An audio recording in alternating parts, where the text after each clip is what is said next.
have to ask you guys a question. As somebody very slim and svelte, why do you think so many companies have ignored the big guys? You know, the world is getting bigger, yet the big guys have been ignored until effectively you guys come into the market. Yeah, and I don't have a good answer for it other than maybe it's a little difficult to get some of the different types of leathers in big sheets. If you picture the calf or the cow or whatever type of leather it is, and it needs to be quite large to get the length and make it in one piece.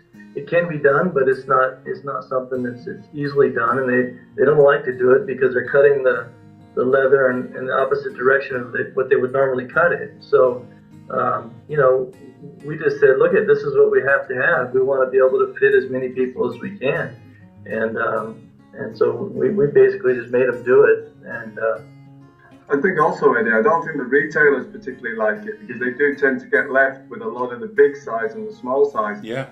They sell great through the 30s to 42, 43. But as you know, it's like with shoes, they make them buy the small shoes and the large shoes. So, the profit lies in, excuse me, the profit lies in them too. So I think the retailers don't particularly like stocking too many of them either, Again, I know you guys are really breaking all records in the United States. When can we see you guys in the rest of the world? Well, I'll answer that. I think that's my job. And Eddie looked at me straight away. We're currently looking, we've got distributors now in Canada. We've got one who's based in Chile to do South America for us and doing really well. And now we're we're speaking to somebody in Australia currently. Yeah. And now we're looking basically for a distributor around the European market.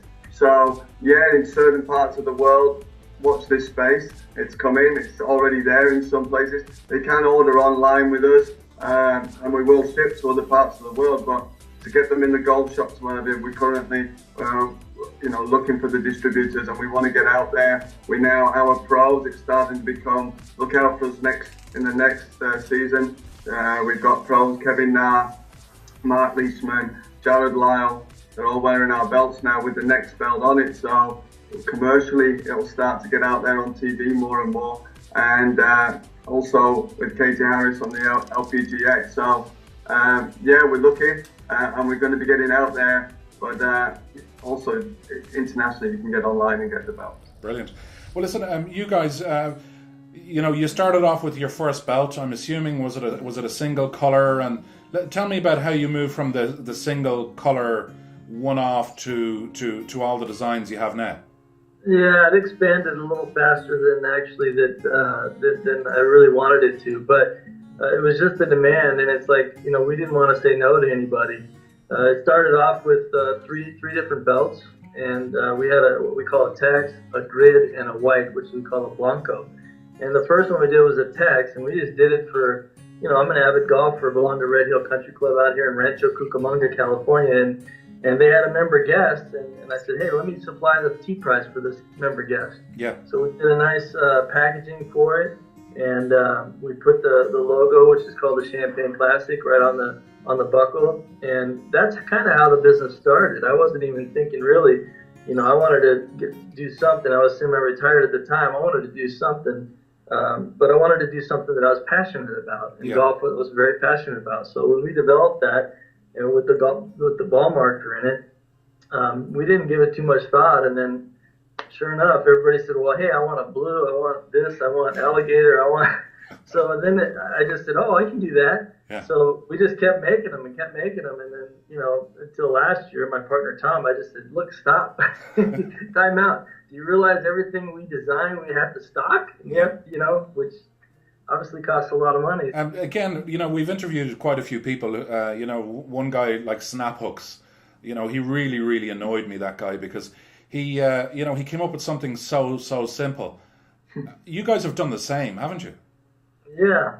I mean, the concept has been around for a long time, but we just took it, and it's been very difficult the hardest part's been the marketing of education. The education of explaining to people, hey, this is a belt it's automatic, it's different, If you just hung the belt along a shelf with all the rest of the belts at a Macy's or something, nobody would really be drawn to it. And that's why we came up with the packaging that we did, and with the ball marker system, and we've got a lot more things coming down the line that are very exciting. But that was our challenge, is really just to get people educated about it, because it's so outside the box of what they're used to. I think the most encouraging part of that is the fact of when people wear the belt once, and we could be doing, let's say we go to a show, the PGA show or somewhere like that, they'll buy it on the Tuesday, they'll wear it on Wednesday, and they'll come back on Thursday and Friday and buy 3 or 4, because they'll say, you know, this is complete, the precise fit system that we've got, the 1/4 inch fit rather than the inch fit.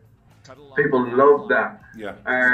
And they'll come back and buy more. And it's just the education of, you don't have to have a hole in your belt for it to be comfortable and to fit you precisely. Yeah. And I would say that there's probably 15 or 20 pros that we can't obviously talk about that are wearing the belt and love it. Yeah. Again, you know, it's simplicity. I'm talking to so many people who've taken a simple process and given the power to the people who buy your product. Like, it's fabulous.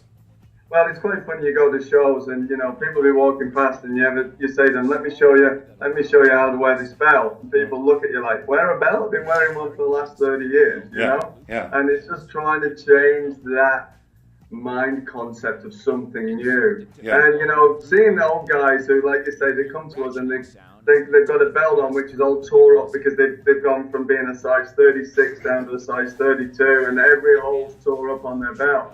And just see them throw the belt away. We did something at the PGA show last year where, you know, we just put a stack of everybody that was just throwing the belts away, and this old belt stack just got higher and higher, and it was cool to see. And even old guys who've been wearing, you know, whole belts for 40, 45 years just saying, I'm never going to wear a whole belt again. It's just, you know, I didn't think I would ever get passionate about belts, believe me. Right?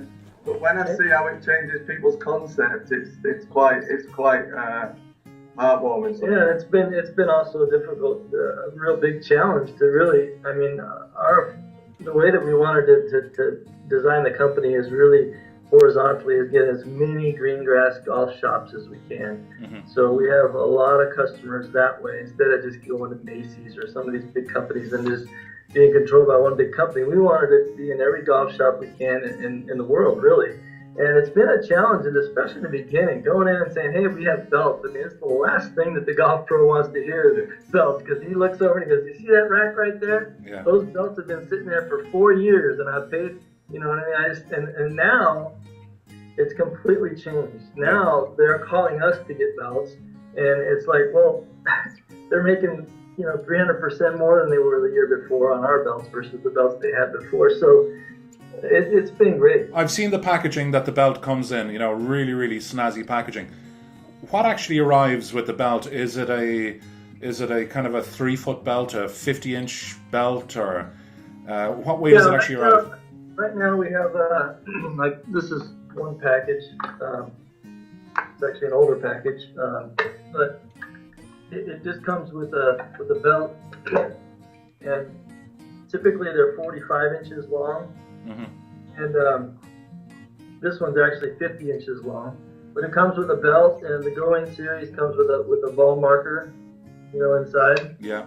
And and then you just pop the buckle off. It's really simple. You cut it on the dotted line, and then just slip the buckle back on like this. And it's ready to go. Okay, so it's not just a ball marker you can keep in there either. You can actually keep other contraband. That's your call.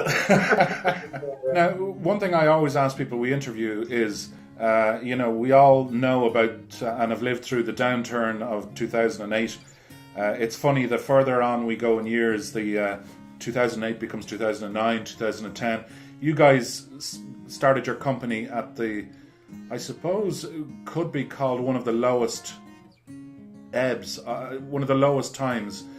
What advice would you have for other companies who are looking to set up?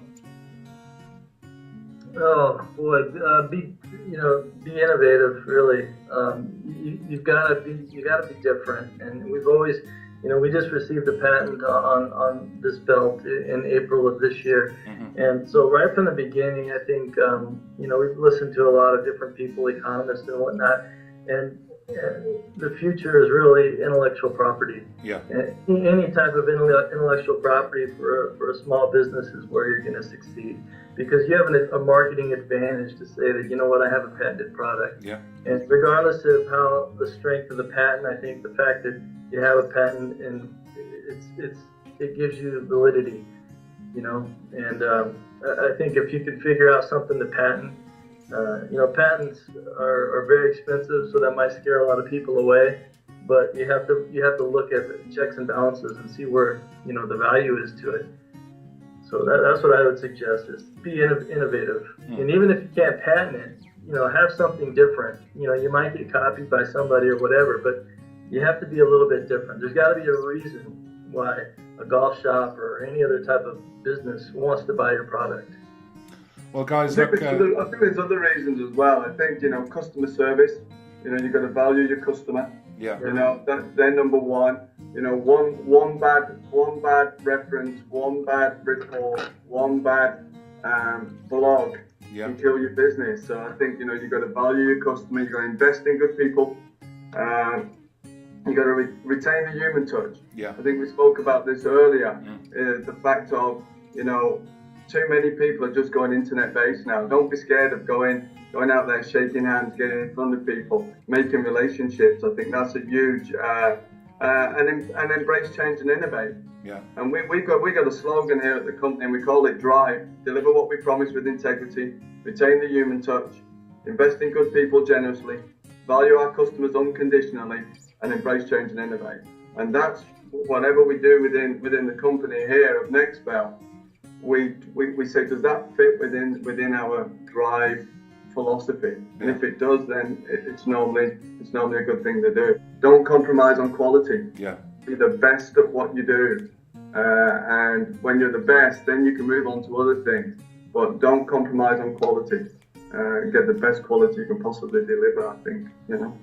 Well, guys, look, I wish you continued success. I've seen your product. I love your product. As I sometimes say, it's my show. I pick who I interview and make no apologies. So my final wish to you guys is, may your God go with you, whomever your God may be. Thank you. Appreciate it.